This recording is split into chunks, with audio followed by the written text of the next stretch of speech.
is NBC Palm Springs. Good evening. Thanks for joining us this afternoon. I'm Gino Lamont. And I'm Sarah Sanchez. Topping our news this evening, school for some students in the Coachella Valley will begin next week. Learning will begin online, of course, but teachers are concerned about funding and making sure students are equipped to learn from home. Our Nico Payne is live now at Palm Springs High School with more on how parents, students, and teachers are getting ready to get back to class. Nico. Yes, Palm Springs High has been empty since March, and it will remain that way as students head back to school online next week. Today, I spoke to local teachers on the challenges they're facing to prepare for an unprecedented school year.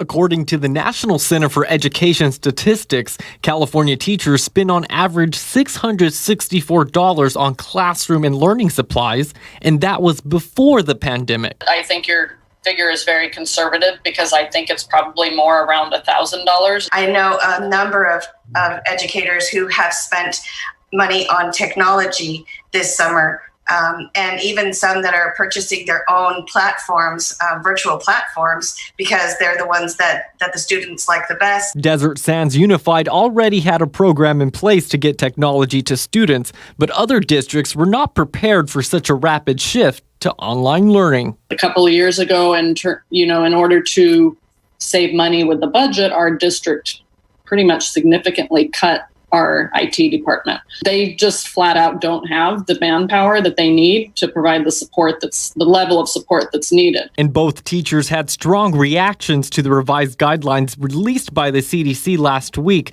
stressing the need to get students into the classroom. I personally take issue with them saying transmission among children in schools is low when schools have been closed since March. So what exactly have they been studying? And I don't think our teachers are willing to be test subjects. Yes, there is a significant impact to social and emotional learning, and students do need to be able to socialize with each other, but not at the risk of getting sick and dying or infecting someone else, a family member. And though teachers will be teaching online, Palm Springs Unified School District has decided to allow teachers the choice on whether to teach from their classrooms or from their homes. Other districts have not yet decided on this matter. Reporting live, I'm Nico Payne, NBC Palm Springs. All right, thank you, Nico. Now to a follow-up on a story we first brought you nearly 4 months ago. We're meeting with 3 local survivors of COVID-19. Our Daytona Everett has their journeys with the virus and what the road to recovery looks like and how they're doing today. She joins us in studio tonight. Daytona. Gino, at this point, there's still so much that we don't know about the virus, but what we do know is it affects everyone differently. And these 3 people right here are a perfect example of that.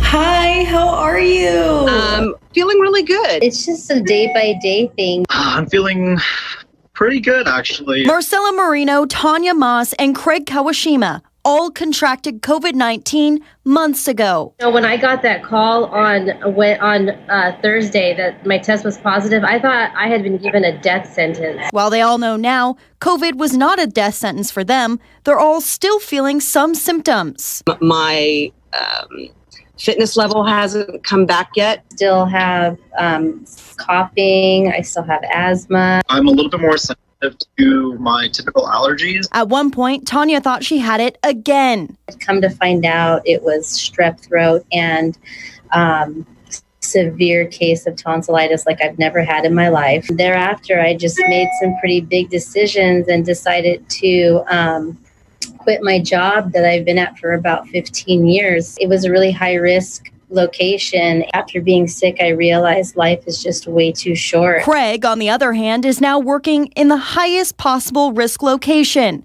the COVID unit. It's kind of scary to kind of go back into it, but at the same time, I know firsthand what they're going through. As for Marcella, she took a month-long vacation from her work in the health industry. So this break was definitely needed. While their lives have changed in many ways, their messages to the public have not. Being safe and being diligent. Please wear your mask coverings properly. Cover your nose, cover your mouth. Do not let your guard down. It is very much real. It is very much still happening. All of them are still taking precautions because we're learning that those antibodies aren't always permanent. That means that people who have gotten the virus, like all of them, they can get it again. For NBC Palm Springs, I'm Daytona Everett. All right, thank you, Daytona. Here's a look at the latest COVID-19 numbers from Riverside County and, of course, here in the Coachella Valley. More than 700 new cases reported countywide, 160 here in the Valley. Only one new death reported in the county, none from the Coachella Valley. For some perspective, here's a graph from Riverside County Public Health, which shows each day's reported cases. And you can see several spikes in the past month, but lately we've been steady at about 800 new cases every day across the county. This graph tracks the number of daily tests in the county and how many of those are positive. The most recent data confirms that our positivity rate is still hovering around 14%, meaning simply 14 out of every 100 people that are tested are testing positive for COVID-19. And finally, a look at the trajectory, and you can see the rates the rate we're going. Cases continue to increase through the first couple of weeks of August at this rate. Coronavirus coverage brought to you by East Valley COVID-19 testing site, serving residents of eastern Coachella Valley. We've had so much happen this year alone that it's almost hard to believe today marks 1 year since the deadly shootings at the Garlic Festival in Gilroy. City officials there remembered the victims with a flag ceremony meant to represent the community's strength and resilience. 3 people were shot and killed and 12 others were wounded when a gunman opened fire on people at the festival. Certainly, we all know that this last year has been trying for our community, with one tragedy following the next. But we are a strong community with heart, and we will persist. There will be bright days ahead for us. And of course, this year's Garlic Festival was canceled because of the pandemic. Desert Hot Springs is issuing a silver alert. 71-year-old Arthur Molina is missing. He was last seen at his home on Monday between 10:30 and 11:30, and we're told that he has cognitive health issues. Mr. Molina was last seen wearing a white turtleneck, gray shorts, and no shoes, and was driving a white 2005 Chevy Impala. If you have any information about where he might be, you're asked to please call Desert Hot Springs Police Department or simply dial 911. New information about the sexual harassment lawsuit settlement against former Cathedral City Police Chief Travis Walker. Last week, a judge dismissed the suit after both parties reached an agreement outside of court. Tonight, we've learned how much that cost the city to reach the agreement. $500,000 was paid to the plaintiff. A quick update on that fire that broke out over the weekend near Tramway Road in Palm Springs. We're told it's 100% contained tonight. The fire broke out Saturday and burned more than 200 acres. It's been a bright and sunny Tuesday out there. If you take a look at this time-lapse video from our Agua Caliente casino cam in Rancho Mirage, about the only real change happening on the ground with the traffic. That's it, not a cloud in the sky. Let's check in with Chief Meteorologist Mike Everett for a look at the numbers. Mike. We are tracking some temperatures that are going to go up wildly this weekend. Now, we've done it a couple times already this summer, and of course here in the Coachella Valley, it's not anything that we are unfamiliar with. We are taking a look at a ridge of high pressure that's setting up shop in kind of an unusual spot, though. Either we've got that one that's way off in the eastern Pacific this time of year, or when high pressure sets up in the fall, it's normally over top of what's called the Great Basin there near Nevada and Utah. This one you can see very clearly over top of Utah and Arizona, and it's doing a couple things. Over the next 24 hours, it's going to take that cloud cover that's over top of Colorado and New Mexico and just send it off towards the east. And if you look down towards the south over top of mainland Mexico and the Baja, you're going to see that cloud cover heading off out towards the Pacific. So what that means is, in a very general sense, is we're not going to be seeing any monsoonal moisture across the southwest for the next few days. In fact, we're going to be seeing more of that blue sky that Sarah was just showing you, and temperatures that will climb increasingly going into the weekend. Case in point, 113 degrees right now. That's 2 degrees off of our high today. We hit 115 at Palm Springs International. Nice breeze coming in from the northwest gives us some ventilation tonight, and we could use it because it's very dry out there and 9% humidity. Now, here's the rub. We haven't even hit the excessive heat yet. The excessive heat watch has now been upgraded to an excessive heat warning here for the Coachella Valley. We're going to be seeing temperatures that will get into the upper 110s and possibly the lower 120s. Thursday, Friday, and Saturday are going to be the very hot days here. I'll walk you through that coming up in the next few minutes. Next 3 days brought to you by Comfort Air shows us warmer on Wednesday, hot on Thursday, and even hotter on Friday. We'll take a look at the whole picture coming up. All right, thank you, Mike. It's been over a week since a Desert Hot Springs boy was attacked on his way home from a pool party. And tonight, our Kitty Alvarado talks to Gavin Lutwick's mother about how he's doing. Baby boy, you're such a precious boy. 7-year-old Gavin Ludwig is still recovering from a head injury in the hospital. He was brutally attacked on his way home from a pool party in Desert Hot Springs. His mom, Wendy, has not left the hospital since he was admitted on July 18th. To see him lying in the hospital bed, uncomfortable, crying, not being able to get up and play like he normally does, it's just heartbreaking. Gavin is now making small progress, like sitting up. And while doctors don't know the extent of the damage yet because his brain still has swelling, they do know he will need physical and speech therapies and surgeries until he stops growing. He has to have a titanium plate inserted because the bones were so broken, fragmented, and he'll have to have that replaced as his head grows. Police say 32-year-old Daniel Polson beat Gavin, who never even saw him coming. Wendy says he was just feet away from getting home. And this man cut across my neighbor's front yard, picked up a large rock, and he walked up to Gavin and just smashed the rock into his head. He was almost home, and this evil man attacked him. Polson was charged with attempted murder and had several outbursts when he appeared in court. The court ordered a mental evaluation before he can stand trial. Polson has a long criminal record that includes lewd acts and molesting a child under 18. He was deemed mentally incompetent to stand trial 11 other times. Wendy is angry that Polson, who lived a few doors down, was on the streets. It's completely outrageous. This has been a tough year for Wendy and her family. Her husband died of cancer just a few months ago. He was my everything, and he was Gavin's daddy. He and Gavin were so close. To lose him and then to have this happen, I don't know why. She finds hope in the support the community has shown her family because they will need it for months, maybe years to come. The world's not full of the bad people. It's not a bad place. There's so many good people still here, and I appreciate it so much. Kitty Alvarado, NBC Palm Springs. The pandemic has changed so many things about the way we live, how we eat, how we shop, how we're spending our spare time, and certainly how we're vacationing. And now the airline industry is saying it could be years before we get back to normal. We'll take a look at that. But up next, contentious exchanges on Capitol Hill when the U.S. Attorney General fielded questions from lawmakers and threw some back. That story coming up. Hello from Los Angeles. When we welcome our viewers here in the West, my interview with the mayor of L.A. about whether a new stay-at-home order will be necessary. Also, how many teachers could walk off the job over COVID. What a major teachers union is telling its members when we see you back here tonight.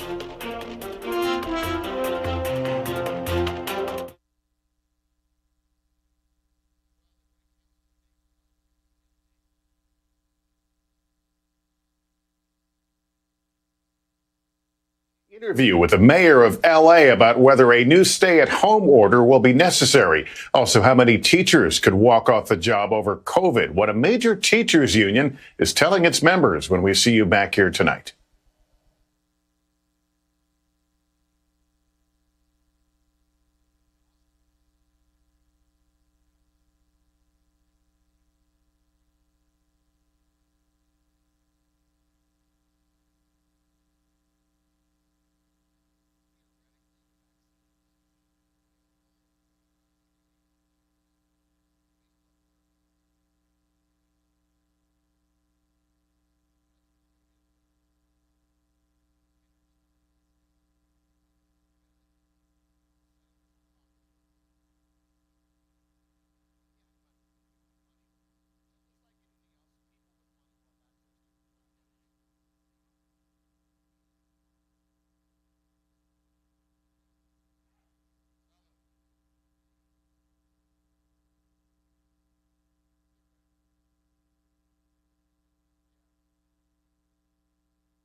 Welcome back as we take a look at headlines across the country and Capitol Hill, where there was an intense and contentious House Judiciary hearing today. Attorney General William Barr is testifying for the first time.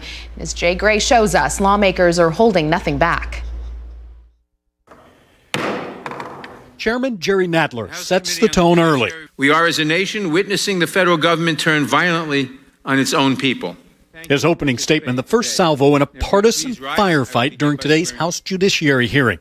After waiting for a year for his testimony, Democrats unload on Attorney General William Barr. You have consistently undermined democracy, undermined the Constitution, and undermined the health, safety, and well-being of the American people. Lawmakers challenging his criticism of the Russia investigation, mail-in voting, and his involvement in court cases involving allies of President Trump. There's two systems of justice, one for Mr. Trump and his cronies, and another for the rest of us.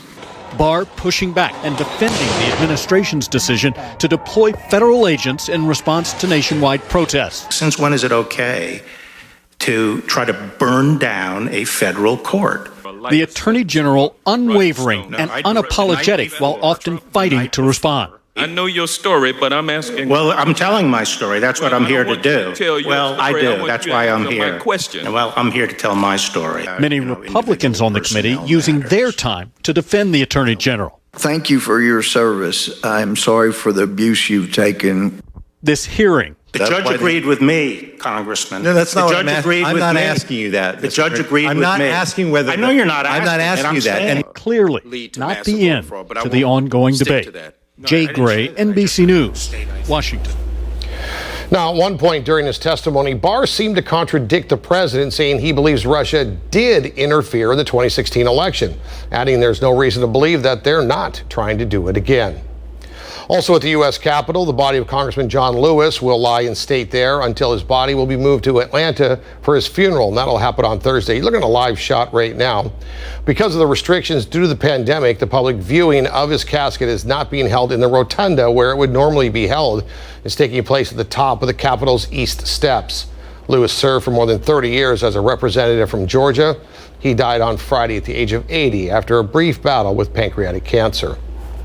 Congressman Raul Ruiz paid his respects to Congressman Lewis, posting this picture with a caption which reads in part, "John Lewis, who in the midst of hate showed love, and in an era of fear showed courage," end quote.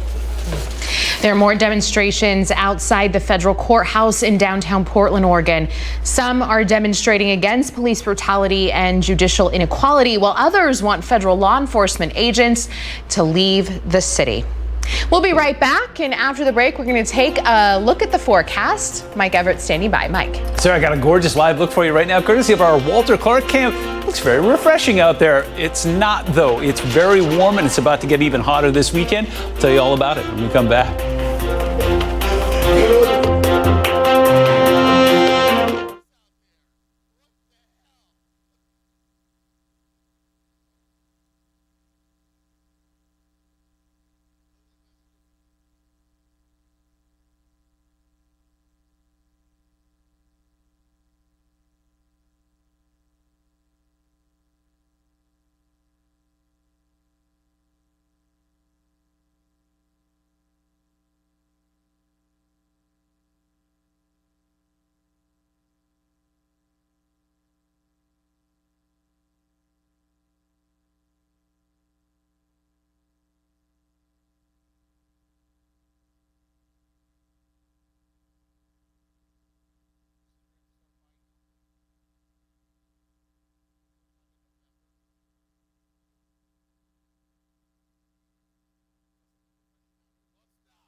Welcome back, bringing you in with another gorgeous live look. This one courtesy of our Agua Caliente Casino Cam, perched 16 stories high in Rancho Mirage, giving us a beautiful look at the Banning Pass tonight. Seeing some of that moisture hanging around right at the base of the pass there. A little on the breezy side tonight, not quite as much as it was last night. And then another live look. Ooh, this one in motion. Look at that. Our Agua Caliente Casino Cam downtown Palm Springs, showing some trees blowing out there, but nothing particularly gusty. In fact, a fairly benign night if you can get past all of that heat.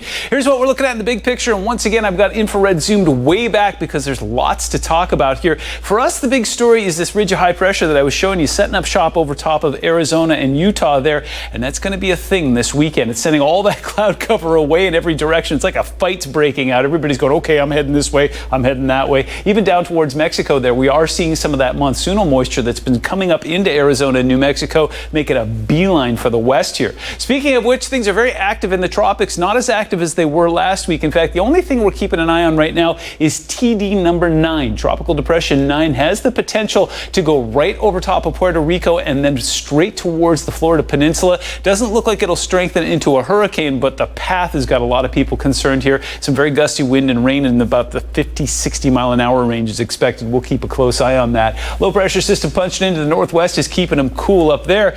Cool is not the operative word that we're using in the Pacific Northwest, though. We are tracking heat advisories in place in parts of Washington and into Idaho as well. We've got some red flag warnings that look like they're lingering into parts of Oregon and into Nevada, and it's hot in the northeast. In fact, all of that creamsicle color you're seeing there are some heat advisories going from the Carolinas all the way up towards Maine. Temperature and humidity creating some heat indices that are getting over 100 degrees.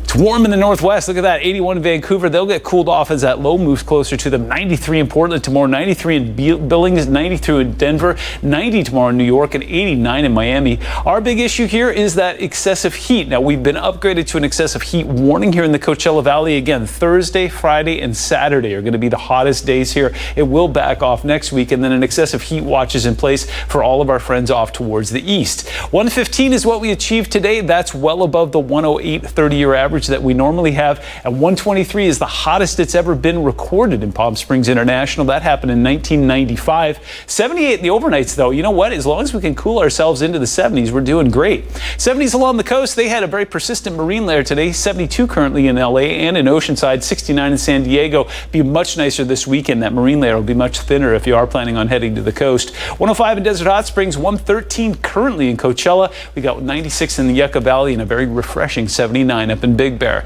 Wind will be an issue tonight. Take any one of these numbers and add about 10 to it, and that's where the gusts will be tonight. So again, a garden variety summer day. We'll get back into single digits around midnight tonight and do the whole thing again tomorrow. 95 by the time you join us again tonight at 11. Mid 80s waiting for you at 2 a.m. And it doesn't look like we'll hit 70s. We'll be in the low 80s as we start off on Wednesday, and it'll be a degree or two hotter as well. Dew points in the upper 30s and lower 40s mean it's going to be a hot, dry day. Look for 115 from Palm Springs through Indio, 114 out towards Thousand Palms, 106 in Joshua Tree, and even warm in Big Bear. 83 is what they're shooting for. Your Comfort Air 7-day forecast showing very little comfort over the next few days. In fact, we're going to be downright hot Friday and Saturday. Those overnights in the upper 80s. Relief is on the way. The first few days of August will feature temperatures back in the teens with overnights in the 70s.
Welcome back. Taking a look at some consumer news. Global airlines are forecasting a slower recovery from lost business because of the coronavirus pandemic. The International Air Transport Association says it may take until 2024 for business to return to pre-crisis levels. Also, travel barriers and restrictions in some markets are weighing down short-term prospects.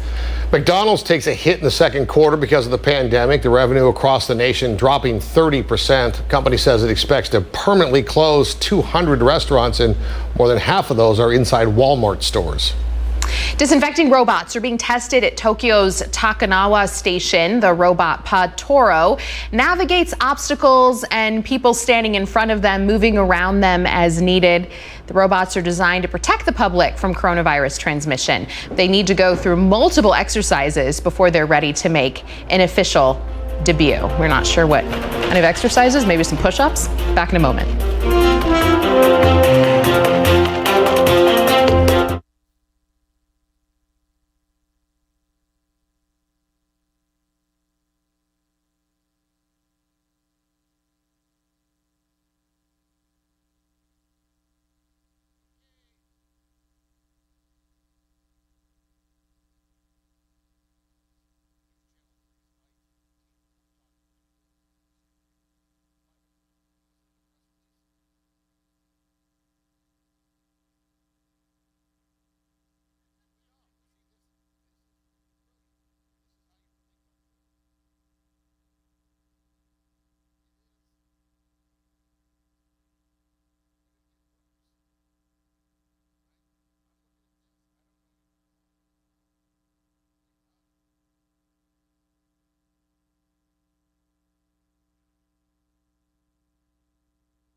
That does it for us. Now coming up at 6, though, how the pandemic is disproportionately affecting East Valley residents, specifically farm workers, plus the latest on the Trump administration's effort to pull back on legal protections for immigrant children known as Dreamers, and where the first presidential debate will be held in late September. The news continues now, though, with Nightly News.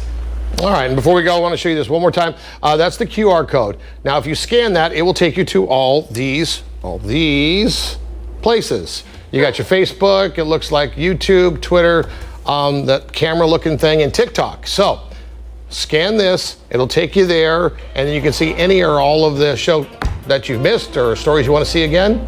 Just scan the QR code. See you back here at 6.